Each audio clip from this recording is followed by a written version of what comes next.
ఒక వార్త బాగా వైరల్ అవుతుంది. Allu Arjun Bigg Boss grand final ఎపిసోడ్కి వస్తాడని. సో అది ఫేక్ అని నేను అప్పుడే చెప్పాను. మళ్ళీ అడుగుతున్నారు, అసలు సమ్మతం లేదు, ఎలా వస్తాడు అల్లు అర్జున్ ఇప్పుడు కేసు విషయంలో. నిన్న వెళ్తే ఈరోజు ఎర్లీ మార్నింగ్ 6:45 అయితే బయలు తీసుకుని బయటకు వచ్చాడు. సో మ్యాక్సిమం గ్రాండ్ ఫైనల్కి అల్లు అర్జున్ రాడు అసలు. ఇప్పుడు ప్రజెంట్ ఈ నెక్స్ట్ 2-3 మంత్స్ ఎలాంటి హోస్ట్ కానీ ఎలాంటి షోస్ కానీ అల్లు అర్జున్ అటెండ్ అవ్వడు. సో చాలా వరకు కేసు గొడవలు సరిపోయింది. అండ్ మొన్నే చెప్పాను అల్లు అర్జున్ మ్యాక్సిమం రాకపోవచ్చు, ఎందుకంటే తనకున్న బిజీ స్కెడ్యూల్లో అండ్ అలాగే మూవీని ఇంకా ప్రమోట్ చేస్తున్నారు కదా. మూవీ సక్సెస్ అయిన తర్వాత కూడా ఢిల్లీలో మనం మీట్ పెట్టారు.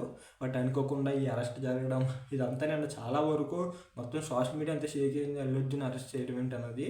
సో మ్యాక్సిమం అల్లు అర్జున్ అయితే గ్రాండ్ ఫైనల్కి రాడు, ఎవరు సెలబ్రిటీ కూడా రారు. గ్రాండ్ ఫైనల్ ఎప్పటిలాగే నాకు సరే అనౌన్స్ చేస్తారు విన్నర్ని. ఇదే జరిగేది, ఎవరు వచ్చినా మళ్ళీ వాళ్ళకి మనీ టెంప్ట్ చేయడం ఇవన్నీ కంటెస్టెంట్స్.